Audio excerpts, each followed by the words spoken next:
요한계시록 강의 34번째 말씀입니다. 제목은 하나님이 계시다면 왜 악이 존재하는가? 본문은 요한계시록 19장 17절에서 21절까지의 말씀입니다. 하나님이 계시다면 왜 악이 존재하는가? 이 질문은 기독교에서 아주 유명한 질문, 또 오래된 질문, 또 자주 하는 질문입니다. 아니, 하나님이 계시다면, 더구나 그 하나님이 사랑의 하나님, 또 선하신 하나님이시라면 세상에 어떻게 이런 악이 존재할 수 있는가? 하나님이 계시다면 세상에 어떻게 이런 일이 일어날 수 있는가라는 질문입니다. 여러분도 이런 질문을 가졌던 적이 있죠? 예.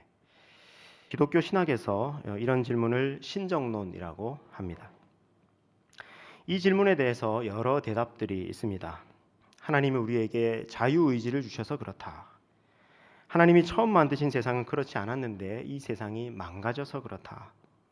하나님이 인간을 빚으시고 또 하나님 나라를 만들어 가시기 위해서 그렇다. 다양한 대답들이 있는데 오늘 본문은 이 질문에 대한 하나의 중요한 대답입니다. 오랜만에 요한계시록 강의로 돌아왔습니다. 그 사이에 우리 교회에 처음 오셨거나 또 우리 새내기로 우리 청년 공동체에 올라오신 분들은 오늘이 34번째 요한계시록 강해인데 아마 오늘 처음 들으시는 분들도 있을 겁니다. 그런 분들은 우리 유튜브 채널에 가면은 요한계시록 강해 시리즈가 올라와 있으니까 그것을 1강부터 33강까지 1.5배속으로라도 빨리 따라잡기 캐치업 하시면 좋겠습니다. 오늘 본문 요한계시록 19장은 아주 중요한 장, 결정적인 대목입니다. 왜냐하면 19장에서 드디어 예수님이 재림, 다시 오시기 때문입니다. 여러분, 우리 예수님은 반드시 다시 오십니다. 2000년 전에 이스라엘 땅에 오셨고 공생애를 사셨고 십자가에서 죽으셨고 또 부활하셨고 승천하셨던 예수님은 언젠가 하나님의 때가 되면 반드시 다시 오십니다. 여러분 믿습니까? 네. 예수님이 다시 오실 때는요, 2000년 전에 예수님이 처음 오실 때처럼 그렇게 겸손한 모습, 초라한 모습으로 오시지 않습니다. 심판주의 위엄과 영광으로 다시 오실 겁니다. 요한계시록 19장은 예수님이 다시 오실 때 얼마나 영광스러운 모습으로 위엄 있는 모습으로 오실지를 묘사합니다. 흰 말을 타고 불꽃 같은 눈으로 입에서는 검이 나오는 모습으로 만왕의 왕 만주의 주라는 이름으로 오실 것이다. 이미 승리하신 예수님, 그 승리를 선언하시고 모든 악의 세력을 일시에 소탕하시고 심판하시는 위엄 있고 영광스러운 모습으로 다시 오실 것이다 라고 말씀합니다. 이게 요한계시록 19장입니다. 오늘 본문은 예수님이 재림하신 직후에 악의 세력을 심판하시는 부분인데요. 먼저 오늘 본문이 어떤 위치에 있는지, 심판을 받는 악의 세력은 무엇인지 오랜만에 요한계시록으로 왔으니까 잠깐 돌아보고 가겠습니다. 화면을 보시겠습니다. 네, 많이 보신 그림이죠. 네. 요한계시록은 7시리즈, 7시리즈로 진행이 된다 그랬죠. 근데 지금 우리가 요한계시록 19장이니까 지금 여기에 와 있는 겁니다. 예수님이 재림하시고 그리고 악의 최후, 악이 심판받으면서 이제 심판이 끝나는 대목에 지금 우리가 와 있습니다. 7인, 7나팔, 7대접 시리즈로 심판이 진행되는데 그 사이사이에 중요한 대목마다 천상의 예배라든지 교회의 운명이라든지 교회의 선교 사명이라든지 악의 정체라든지 이런 중요한 부분들을 그 사이사이에 막간극으로 삽입부로 이렇게 끼어져 있다라고 말씀을 드렸습니다. 그래서 요한계시록은 1장부터 22장까지 일직선상에서 쭉 이렇게 그냥 읽어가면은 보이지 않습니다. 들어올릴 것은 들어올려서 이 삽입구나 막간극은 들어올려서 읽어야지 보이는 겁니다. 자, 그런데 이제 예수님이 다시 오셔서 악이 심판을 받게 될 것인데 도대체 심판받게 되는 이 악의 정체가 도대체 뭐냐? 이것을 12장과 13장에서 폭로합니다. 기억납니까? 악의 삼위일체라고 제가 이름했었는데 세 존재가 등장합니다. 맨 왼쪽에 보니까 붉은 용이 있죠. 그리고 바다에서 올라온 바다 짐승이 있습니다. 그 다음에 오른쪽 위에 보니까 땅 짐승이 있습니다. 이 용과 바다 짐승과 땅 짐승, 이 세 존재가 바로 악의 삼위일체입니다. 여러분, 용은 누굽니까? 용은 사탄이죠. 마귀입니다. 그리고 바다 짐승은요? 바다 짐승은 정치 권력입니다. 정치 권력, 제국, 황제, 또 힘, 또 군사력, 위력, 위계, 서열, 이런 것들이 바다 짐승입니다. 땅 짐승은 누구냐? 여러분, 땅 짐승의 모양을 보니까 저 위에 있는 사람들을 어떻게 지금 유혹하느냐? 여러분, 그 사람들 앞에 바다 짐승의 신상이 보입니까? 우상이 보입니까? 예, 그 우상 앞에 절을 하도록, 그 우상을 숭배하도록, 바다 짐승을 숭배하도록 현혹하는 그런 거짓 선지자, 종교 권력을 의미합니다. 그래서 땅 짐승은 종교 권력입니다. 바다 짐승을 숭배하도록 선동하는 종교 권력, 또 거짓 종교, 거짓 선지자입니다. 바다 짐승의 폭력과 힘을 정당화해주고, 정당화해주는 정도가 아니라 아예 그 폭력을, 그 힘을 신성시하기까지 하는, 그래서 사람들로 하여금 이 바다 짐승의 폭력과 힘과 죄악을 오히려 동경하고 또 숭배하도록 하는, 이게 바로 땅 짐승입니다. 이것을 딱 종교로 규정할 수도 있지만 종교적인 힘을 가지고 있는 어떤 선전선동 혹은 이념이라고도 볼 수 있습니다. 근데 여러분, 이 용과 바다 짐승과 땅 짐승, 이 악의 삼위일체가 바로 이 세상에 존재하는 악의 축이고 또 악의 핵심 배후입니다. 세상에 일어나는 모든 고통, 모든 죄악은 이들 때문에 일어나는 겁니다. 그래서 이들은 이 용과 바다 짐승과 땅 짐승은 아주 긴밀하게 연결되어 있고 서로 영향을 주고받으면서 창세기부터 요한계시록까지 모든 인류 역사 속에서 악의 시스템으로 작동하고 있습니다. 12장에 바로 이 용이 등장하고요. 용의 정체에 대해서 12장이 폭로하고 있고요. 그 다음에 13장에 가면은 바로 두 짐승이 나옵니다. 바다 짐승과 땅 짐승, 정치 권력과 종교 권력. 그리고 14장에는 짐승을 따르고 짐승을 숭배하는 자들, 우상 숭배자들, 또 666을 받은 자들, 그들이 14장에 나옵니다. 이들이 바로 요한계시록에서 심판을 받는 자들이에요. 심판의 대상이 되는 존재가 바로 이 세 존재입니다. 용과 두 짐승과 또 짐승을 따르던 자들. 자, 근데 이들이 어디서 어떻게 심판을 받느냐? 16장에 가서 이제 본격적인 심판이 이루어지는데, 16장에서는 짐승의 표를 받은 사람들, 짐승을 숭배하는 자들, 그 사람들이 심판을 받습니다.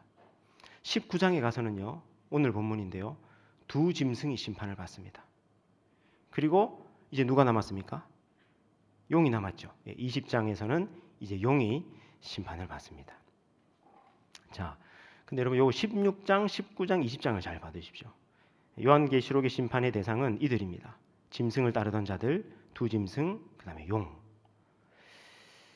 자, 근데 여러분, 이게 재밌는 것이 순서가 재밌습니다. 요한계시록의 심판의 대상을 언급할 때 누구부터 나왔습니까? 용부터 나왔죠. 용, 그 다음에 두 짐승, 그 다음에 짐승을 따르던 자들, 요 순서로 나왔죠. 용이 제일 먼저 나옵니다. 그럴 수밖에 없는 것이 용이 이 세상에 존재하는 모든 악의, 모든 죄악의 제1원흉이거든요. 그러니까 제일 먼저 등장하는 거죠. 용, 두 짐승, 짐승 숭배자들 이렇게 나왔는데 심판을 받을 때 어떻게 받느냐? 16장에 짐승 숭배자들, 19장에 두 짐승, 20장에 용. 순서가 어떻습니까? 정확하게 이렇게 앞뒤로 되어 있죠. 이런 그림이 있죠. 이거 데칼코마니라 그러죠. 이런 형태로 요한계시록이 진행이 됩니다. 자, 이제 이 맥락에서 우리가 19장을 보는 겁니다. 지금 요한계시록의 심판의 대상이 12, 13, 14장에 나왔고 이제 16장부터 20장까지 본격적으로 그 심판이 이루어지는데, 우리 19장 오늘 본문은 두 짐승이 심판을 받는 대목이다, 그 말입니다. 자, 오늘 본문인데요, 우리 함께 17절 말씀 우리 같이 한번 읽겠습니다. 시작. 또 내가 보니 한 천사가 태양 안에 서서 공중에 나는 모든 새를 향하여 큰 음성으로 외쳐 이르되 와서 하나님의 큰 잔치에 모여. 네, 여기까지요. 이제 두 짐승이 심판을 받을 때 먼저 한 천사가 나와가지고 태양 안에서 큰 소리로 외칩니다. 왜 하필이면 태양 안에서 외쳤을까요? 여러분, 태양 안에서 외쳤다라고 하는 것은 모든 사람들이 다 잘 보이는 곳에서 외쳤다 그 말이에요. 예. 여러분, 태양은 모든 사람들에게 다 보이는 거 아닙니까? 우리가 세계 여러 곳에 흩어져서 살아도 늘 같은 태양을 보고 또 같은 태양빛을 쬐고 있지 않습니까? 그래서 태양 안에서 외쳤다라고 하는 것은 모든 사람들에게 잘 보이도록 주목하게 하면서 외치는 겁니다. 뭐라고 외치느냐? 모든 새를 향하여, 공중에 나는 모든 새를 향하여 외치는데, 와서 하나님의 큰 잔치에 모여, 우리 18절 읽겠습니다. 시작. 왕들의 살과 장군들의 살과 장사들의 살과 말들과 그것을 탄 자들의 살과 자유인들이나 종들이나 작은 자나 큰 자나 모든 자의 살을 먹으리라 하더라. 아멘. 하나님의 큰 잔치가 지금 준비되었다라고 하면서 뭐라고 얘기하느냐? 왕들, 장군들, 장사들, 자유인들, 종들, 큰 자나 모든 자들의 살을 먹으라. 새들이 와서 그들의 살을 먹을 것이다라고 외칩니다. 이제 이 사람들이 짐승을 따르던 자들, 왕들, 장군들, 장사들 이런 사람들인데, 이 사람들이 심판을 받아가지고 이제 새들의 먹이가 될 것이다. 그래서 새들은 잔치를 벌일 것이다 그 말입니다. 여기 하나님의 큰 잔치, 새들이 와서 배를 불릴 것이다라고 하는 이 개념은 에스겔 39장에 나오는 심판의 이미지인데, 그때처럼 이런 심판이 이루어지게 될 것이다라고 말씀합니다. 근데 여러분, 여기 나오는 왕들, 장군들, 장사들, 또 자유인, 종들, 큰 자, 모든 자 이런 사람들은요, 요한계시록 앞에 다 나왔습니다. 요한계시록의 심판의 대상이 되는 자들이라고, 짐승을 따르는 자들이라고 앞에 다 나왔는데, 여러분 보세요. 18장에 보니까 왕들이 쭉 나오죠. 또 18장에 보니까 상인들이 나오죠. 또 13장에 보니까 작은 자, 큰 자, 부자, 가난한 자, 자유인, 종들, 모든 짐승을 따르던 자들이 다 이와 같은 심판을 받게 될 것이다라고 했는데, 이제 이 19장에 와서 정말 그 말씀대로 이렇게 심판을 받는다라는 겁니다. 19절 보겠습니다. 또 내가 보매 그 짐승과 땅의 임금들과 그들의 군대들이 모여 그 말 탄 자와 그의 군대와 더불어 전쟁을 일으키다가, 짐승과 땅의 임금들, 아까 뭡니까? 앞에 그 18절에도 나왔는데, 그 왕들 그리고 그 장군들 이런 사람들이 이제 군대를 모아가지고 지금 다시 오시는 예수님과 전쟁을 벌이려고 지금 하는 겁니다. 여기 그 말 탄 자와 그의 군대와 더불어 전쟁을 일으키다가 되어 있는데, 이 그 말 탄 자가 누굽니까? 흰 말을 타고 오시는 예수님인 거죠. 예수님과 전쟁을 벌이려고 지금 짐승이, 모든 짐승 숭배자들과 모여가지고 지금 전열을 갖추고 있는 모습입니다. 여러분, 여기 이제 예수님이 다시 오실 때 지금 전쟁이 있을 것이다, 더불어 전쟁을 일으키다가 이 전쟁이 언급되어 있지 않습니까? 근데 여러분, 이 요한계시록에 예수님이 다시 오실 때 최후에 일어나는 전쟁이 세 군데 나오거든요. 어디에 나오냐면 16장에 나오고 19장에 나오고 20장에 나옵니다. 여러분, 16장에서 그 6번 대접이 쏟아부어질 때 왜 아마겟돈 전쟁이 일어날 것이다 하는 거 기억나십니까? 예. 그때 이 아마겟돈 전쟁이 나오고요. 그 다음에 19장에 여기서 예수님 재림 직후에 짐승들과 짐승 숭배자들이 예수님과 전쟁을 일으킬 것이다 이렇게 나오고요. 또 어디에 나오냐면 20장에 가면 용이 마지막으로 전쟁을 일으켜가지고 심판을 받게 되는 그 장면이 또 나옵니다. 이걸 이른바 곡마곡 전쟁이라고 하는데요. 그래서 요한계시록에는 이렇게 최후의 전쟁이라고 할 수 있는 것이 총 세 군데 나오는데, 잘 들으세요. 이 세 개의 전쟁이 모두 같은 전쟁입니다. 어디에 나온다고요? 16장, 19장, 20장. 여러분, 아까 제가 16장, 19장, 20장 잘 봐두시라고 말씀드렸죠. 16장에서는 누가 심판받습니까? 짐승 숭배자들.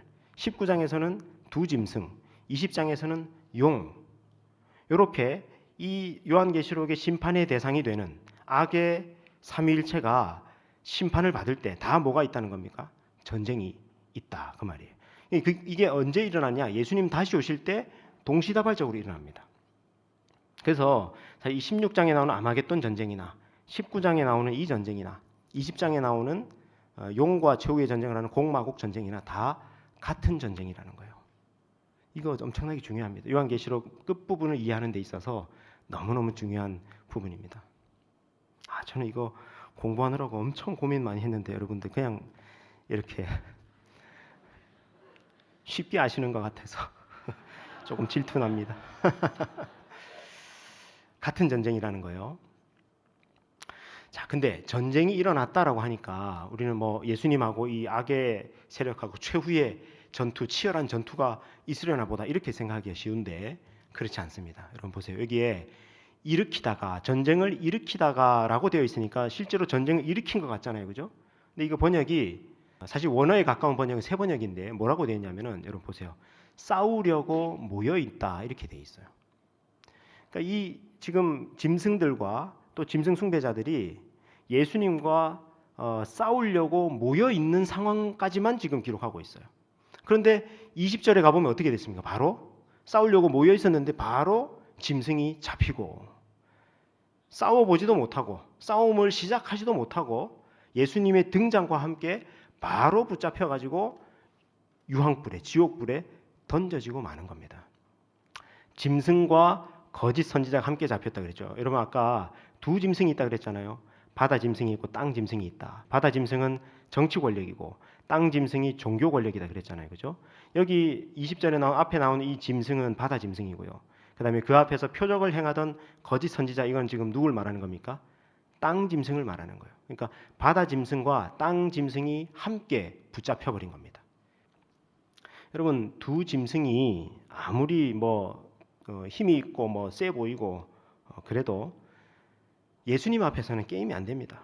아무리 폼 잡고 예수님과 싸우려고 한번 최후의 결전을 벌여보려고 이렇게 군대를 모으고 덤벼봤자 다시 오실 예수님 앞에서는요. 예수님의 등장과 함께 끝나버립니다. 뭐 싸울 것도 없이 그냥 끝나버립니다. 왜 그렇습니까? 예수님이 만왕의 왕이시고 만주의 주님이시기 때문에 그렇습니다. 여러분 우리 예수님 본래 이렇게 크신 분, 능력과 영광과 권세와 위엄이 크신 분이십니다. 악의 세력을 끝내려고 하시면요. 한순간에 순식간에 끝내버릴 수 있습니다. 등장과 함께 그냥 싸우지도 못한 채로 끝내버릴 수도 있습니다.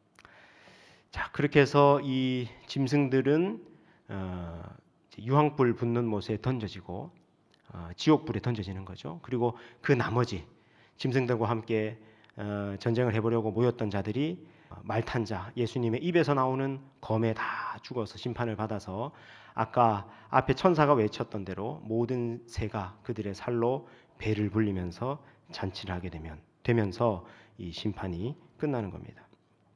그래서 여러분 여기 왼쪽에 바다 짐승, 오른쪽에 땅 짐승이 있는데 여러분 이들이 지옥불에 던져지는 모습을 보세요. 예수님의 등장과 함께 바로 붙잡혀가지고 지옥불에 던져지게 됩니다. 지금까지 사람들을 그렇게 겁박하고 또 위협하고 유혹하고 선동해오면서 사람들을 악으로 이끌었던 이 두 존재가 함께 지옥불에 던져지는 겁니다. 자, 여러분 오늘이 이 두 짐승의 심판, 두 짐승이 심판받는 본문이니까 오늘 이 두 짐승에 대해서 조금 더 주목해 보기를 원합니다.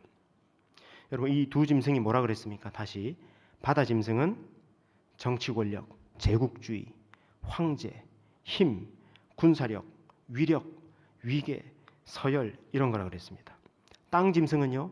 그 바다 짐승을 숭배하도록 유혹하는 거짓 종교 권력입니다. 종교 권력, 거짓 선지자, 그다음에 선전 선동, 이념, 종교 사기꾼 이런 것들입니다. 여러분 세상에 존재하는 모든 악, 구조적이고 지속적인 악, 거대한 악의 배후에는 항상 이 두 존재가 함께 있습니다. 바다 짐승과 땅 짐승, 즉 정치 권력과 종교 권력이 항상 같이 있고 서로 협력해 오고 있습니다. 이런 예는요 수도 없이 많이 찾을 수 있습니다. 여러분 구약 성경을 보면요 구약 시대에 이스라엘의 여러 왕들, 남쪽의 왕들도 있고 북쪽의 왕들도 있는데 북이스라엘의 왕들 가운데서 최고 빌런이 누굽니까? 바로 아합과 이세벨이죠. 이 아합과 이세벨이 바로 정치 권력입니다. 근데 이들의 배후에 여러분 누가 있었습니까? 아합과 이세벨 배후에 바알과 아세라라고 하는 우상 종교의 제사장들이 850명 있었다. 이들과 누가 싸우죠? 엘리야가 나가서 싸웁니다. 자, 정치 권력과 종교 권력이 긴밀하게 연결돼 있고 서로 콜라보를 이루고 서로 시너지를 일으키면서 악으로 끌고 가는 겁니다. 여러분, 바벨론 제국 때도 보십시오. 바벨론 제국의 왕이 누굽니까? 느부갓네살 왕이 있는데 이 느부갓네살 왕이 거듭 강조하는 게 뭡니까? 얘기하는 게 뭡니까? 신상을 세워놓고 이 신상에 절을 하라고, 그렇게 말하고 있죠. 정치 권력과 종교 권력이 같이 있는 겁니다. 그러면 십자군 전쟁 때도 보십시오. 이 십자군 전쟁, 중세 200년 동안에 유럽과 이슬람이 십자군 전쟁을 벌이면서 얼마나 많은 사람들을 죽였습니까? 그 십자군 전쟁의 배후에도 뭐가 있습니까? 정치 권력과 종교 권력이 함께 있습니다. 그리고 여러분, 인류 역사 안에 있었던 그 수많은 학살, 제노사이드, 이 학살이 있을 때에도 보면요, 반드시 그 학살에는 바다 짐승과 땅 짐승이 같이 있습니다. 여러분, 캄보디아 킬링필드 학살 때도 보십시오. 정치 권력과 그다음에 종교 권력, 어떤 선전 선동, 이념이 함께 있었습니다. 독일 나치의 유태인 학살 때도 보십시오. 정치 권력과 종교 권력이 함께 작동했습니다. 여러분, 지금 일어나고 있는 저 중동 전쟁도 보십시오. 이스라엘과 팔레스타인의 전쟁, 또 미국, 이스라엘, 그리고 이란과의 전쟁, 여기에도 잘 보면 정치 권력과 종교 권력이 함께 작동하고 있습니다. 100년 전에 여러분, 일제강점기 때 일본 제국주의, 군국주의 시절도 보십시오. 정확하게 바다 짐승과 땅 짐승이 함께 있습니다. 일본의 군국주의, 강한 군사력으로 대변되는 정치 권력이 있었습니다. 그리고 그때 일본은 대동아 공영권, 일본을 중심으로 우리가 뭉쳐가지고 서구에 맞서야 된다. 일본을 중심으로 아시아의 번영을 이루어야 된다라고 하는 그럴싸한 명분 내세웠습니다. 그런데 여러분, 그 명분 속에도 자세히 들여다보면 뭐가 있었느냐? 일본 천황 숭배가 있었고요, 신사 참배가 있었습니다. 종교 권력이 있었습니다. 여러분, 일본 제국주의, 즉 바다 짐승이 이 천황 숭배, 신사 참배라고 하는 땅 짐승과 종교 권력과 정확하게 연결되어 있습니다. 그러니까 요한계시록을 보면요, 일본 제국주의의 그 본질을, 핵심을 바로 알 수 있는 거거든요. 그래서 실제로 일제강점기 때 일본이 우리 한국 교회에다가 요한계시록을 못 가르치게 했습니다. 설교를 못하게 했습니다. 자신들의 정체가 바로 드러나니까요. 과거에만 이런 일이 있었던 것이 아닙니다. 지금도 실제로 어떤 이단이나 사이비 종교가 정치 세력과 결탁하고 서로 뒤를 봐주고 이런 일들은 과거 역사 속에도 있었고 지금도 늘 있습니다. 바다 짐승과 땅 짐승, 정치 권력과 종교 권력은 늘 이렇게 긴밀하게 연결되어 있고 함께 작동합니다. 자, 근데 이 바다 짐승과 땅 짐승, 정치 권력과 종교 권력은 역사 속에서 혹은 국가 간에 혹은 이 사회적 단위에서 크고 구조적인 악에만 있는 것이 아닙니다. 개인 단위에서도, 작은 단위에서도 얼마든지 있을 수 있습니다. 여러분, 그 가스라이팅이 일어나는 경우를 한번 보십시오.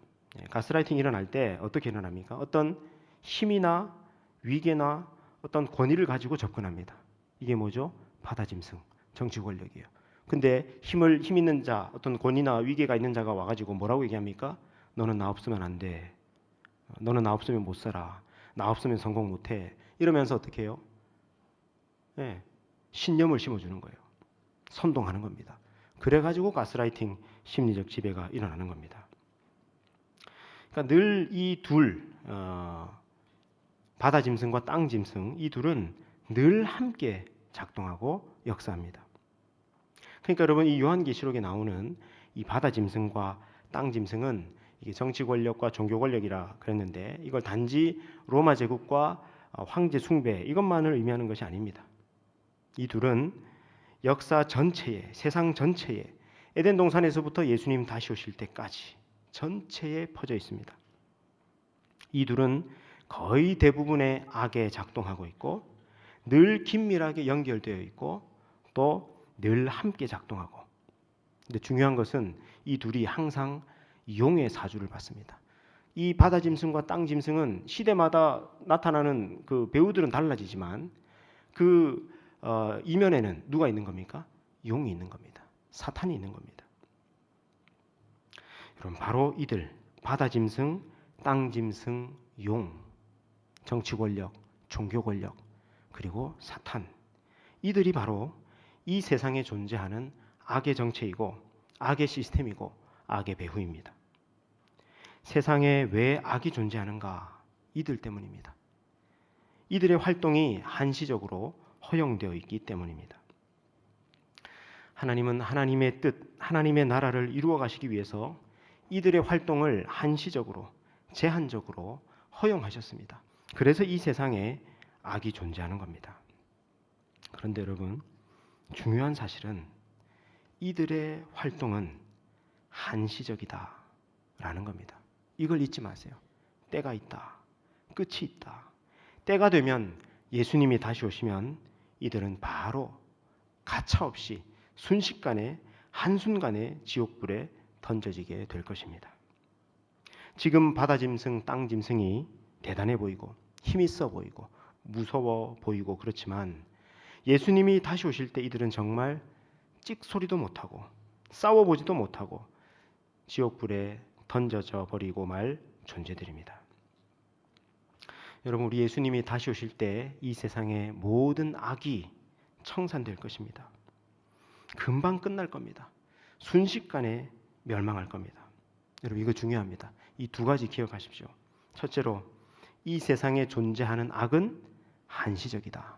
때가 있다. 끝이 있다. 이겁니다. 두 번째는, 이 세상에 존재하는 이 악은 한시적인데 때가 되면 망하는데 어떻게 망하느냐? 순식간에 망한다. 한순간에 망한다는 겁니다. 여러분, 사실 성경 곳곳에서 성경은 이 진리를 선포하고 있습니다. 시편 73편에 보면요, 악인의 형통 때문에 시험에 들었던 한 사람이 나옵니다. 아니, 악인은 왜 저렇게 항상 형통합니까? 저 사람 악인인데 왜 저렇게 항상 돈을 잘 법니까? 힘도 있고 또 건강까지 있습니까? 그렇게 교만하고 그렇게 폭력적인데 저 사람들은 왜 저렇게 항상 잘 나갑니까? 그들은 분명히 악인인데 하나님이 계시다면 어떻게 이런 일이 일어날 수 있습니까? 반대로 나는 완전하지 못하지만 그래도 하나님 믿는 하나님의 사람이고 또 나름 선하게 의롭게 살려고 애도 쓰고 있고 그렇게 하는데도 하나님, 저 악인에 비해서 나는 왜 이렇게 항상 가난합니까? 왜 이렇게 항상 안 풀립니까? 왜 여기저기 아픕니까? 왜 이렇게 고난이 많습니까? 하나님이 계시다면 어떻게 이럴 수 있습니까? 하면서 하나님께 나아갔던 사람이 이 시편 73편의 시인이에요. 그에 대한 하나님의 답이 무엇입니까? 시편 73편 17절에서 19절인데요. 한번 보세요. 우리 17절부터 19절까지 이어서 같이 읽겠습니다. 시작. 하나님의 성소에 들어갈 때에야 그들의 종말을 내가 깨달았나이다. 주께서 참으로 그들을 미끄러운 곳에 두시며 파멸에 던지시니 그들이 어찌하여 그리 갑자기 황폐되었는가 놀랄 정도로 그들은 전멸하였나이다. 아멘. 이 시인이 하나님의 성소에 들어갈 때 비로소 그 악인들에 대한 그 결말을 보게 됩니다. 그들의 결말은 어땠다는 겁니까? 그들은 지금 아주 미끄러운 길에 아슬아슬하게 서 있는 존재인데 때가 되면 그들은 갑자기 황폐되고 말 것이다. 순식간에 멸망하고 전멸하고 말 존재라는 겁니다. 오늘 요한계시록 본문하고 똑같죠. 두 짐승 보십시오. 힘 좀 있다고 교만하게 거들먹거리지만 한순간에 망할 거야. 악인의 형통을 부러워하지 마라. 그들에게 쫄지도 말아라. 예수님이 재림하시면 그들은 순식간에 지옥에 던져질 거야. 오늘 요한계시록 말씀하고 정확하게 연결됩니다. 구약의 예언자 하박국도 비슷한 질문을 했습니다. 하박국이 활동할 때가 이스라엘 민족이 바벨론의 포로 잡혀가기, 바벨론에 의해서 나라가 완전히 망하기 직전이었는데 그때 하박국은 이제 환상을 봅니다. 바벨론이라는 제국이 일어나서 우리 이스라엘 민족을 칠 것이다. 그런 환상을 보니까 이 하박국이 하나님 앞에 나아가요.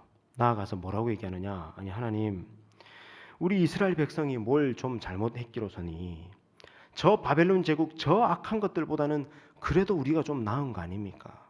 예. 그런데 비교적 더 나은 우리는 지금 이렇게 패배당하고 잡혀가고 이런데 저 바벨론 제국은 저렇게 승승장구하고 저렇게 잘 나가고 있는 게 이게 말이 됩니까? 어찌 악한 자가 더 잘 됩니까? 어찌 악한 바벨론 제국이 더 저렇게 승리합니까? 하나님이 계시다면 어떻게 이런 일이 일어날 수 있습니까? 하나님 어떻게 방관만 하고 있습니까? 이런 일이 일어나는데 어떻게 방관만 하고 계시고 어떻게 잠잠하고 계십니까? 하나님 답해 보세요. 아마 하나님도 대답하시기 곤란할 겁니다. 하면서 아마 이 하박국이 씩씩거리면서 하나님 앞에 나아갔어요. 근데 그에 대한 하나님의 답이 뭐냐? 하박국 2장 3절입니다. 우리 같이 읽겠습니다. 시작. 이 묵시는 정한 때가 있나니 그 종말이 속히 이르겠고 결코 거짓되지 아니하리라. 비록 더딜지라도 기다리라. 지체되지 않고 반드시 응하리라. 아멘. 뭐라고 말씀합니까? 정한 때가 있다. 때가 있다. 저 바벨론 제국이 저렇게 잘 나가는 것 같아 보여도 때가 있는 거야. 한시적으로 저들이 허용되었을 뿐이야. 그 종말은 어떻게 해요? 속히 이르겠고 속히 이르고 그 종말은 순식간에 끝나버립니다. 앞서 요한계시록 18장에서도 이 바벨론 제국의 멸망, 이건 사실은 로마 제국의 멸망을 빗대어서 묘사한 것인데 이 로마 제국이 멸망할 때도 이 순식간에 망할 거다 하는 표현이 계속 반복되어 나옵니다. 이 바벨론이 1시간 안에 망한다 이런 표현인데 여러분 요한계시록 18장 10절을 보십시오. 자 보세요. 1시간에 내 심판이 이르렀다. 18장 17절 그 부가 1시간 안에 망하였도다. 19절 1시간에 망하였도다. 끊임없이 순식간에 한순간에 망하고 말 것이라고 계속 말씀하고 있습니다. 여러분 때가 있습니다. 악은 한시적으로 역사하고 있을 뿐입니다. 때가 되면 예수님이 다시 오시면 악은 한순간에 지옥불에 던져지고 말 것입니다. 그러므로 여러분 바다 짐승이 여러분을 위협할 때 거기에 굴복하지 마십시오. 땅 짐승이 여러분을 유혹할 때 거기에 넘어가지 마십시오. 절대로 짐승을 따라가서는 안 됩니다. 당장 그게 성공하는 것 같고 잘 사는 것 같고 높아지는 것 같고 힘이 있는 것 같고 넓은 길 같아도 예수님이 다시 오시는 날 순식간에 지옥에 던져지고 말 것입니다. 흔적도 없이 사라지고 말 것입니다. 여러분 짐승을 따르지 마세요. 끝까지 어린 양을 따르세요. 짐승을 숭배하지 마세요. 끝까지 어린 양을 예배하세요. 지금은 하나님 나라가 이루어져 가고 있는, 완성되어 가고 있는 기간입니다. 지금 우리는요, 나중에 우리가 들어가게 될, 완성될 하나님 나라에 들어갈 준비를 하고 있는 겁니다. 연습을 하고 있는 겁니다. 그래서 이 땅에서는 아직 한시적으로 악이 허용되어 있습니다. 악이 존재합니다. 그런데 하나님 나라가 완성될 때, 예수님이 다시 오실 때, 여러분 그때는요, 짐승을 따르던 자들은 그 나라에 못 들어갑니다. 이마에 666을 받은 자들은 그 나라에 못 들어갑니다. 이 땅에서 오직 어린 양을 따르던 사람들만 그 나라에 들어가게 될 것입니다. 그러므로 로마서 12장 21절 말씀을 보십시오. 우리 같이 읽겠습니다. 시작. 악에게 지지 말고 선으로 악을 이기라. 아멘. 악에게 지지 말고 선으로 악을 이기라. 악에 굴복당하지 말고 악에 동조하지 말고 악에 순응하지 말고 악에 무감각해지지 말고 끊임없이 악에 저항하고 선으로 악을 이기십시오. 그것이 하나님 백성의 삶, 어린 양을 따르는 사람들의 삶, 그 나라를 상속받을 사람들의 삶입니다. 여러분, 악이 이기지 못합니다. 선이 악을 이깁니다. 사랑이 이깁니다. 평화가 이깁니다. 왜냐? 주님께서 십자가에서 이미 이겨 놓으셨기 때문입니다. 이미 이겨 놓은 싸움 우리가 믿음으로 선포하며 나아갈 때, 어린 양을 따라 나아갈 때 주님께서 우리로 하여금 승리하게 이기게 하실 것입니다. 고린도전서 15장 57절 58절 말씀을 같이 읽겠습니다. 시작. 우리 주 예수 그리스도로 말미암아 우리에게 승리를 주시는 하나님께 감사하노니 그러므로 내 사랑하는 형제들아 견실하며 흔들리지 말고 항상 주의 일에 더욱 힘쓰는 자들이 되라. 이는 너희 수고가 주 안에서 헛되지 않은 줄 알미라. 아멘. 우리에게 승리를 주시는 하나님께 감사합시다. 여러분, 견실하며 흔들리지 말고 항상 주의 일에 힘쓰는 자들이 되십시오. 여러분의 그 분투가, 그 수고가 주 안에서 결코 헛되지 않습니다. 이렇게 사는 것이 무슨 소용인가? 내가 이렇게 산다고 뭐가 달라지기나 할까? 세상이 바뀌기나 할까? 누가 알아주기나 할까? 낙심하지 마십시오. 여러분의 수고가 주 안에서 결코 헛되지 않을 것입니다. 주님께서는 우리가 그렇게 살기를, 또 그렇게 저항하기를, 그렇게 분투하기를 원하십니다. 이것이 오늘 요한계시록 19장 말씀을 통해서 주님께서 우리에게 말씀하시는 주님의 음성입니다.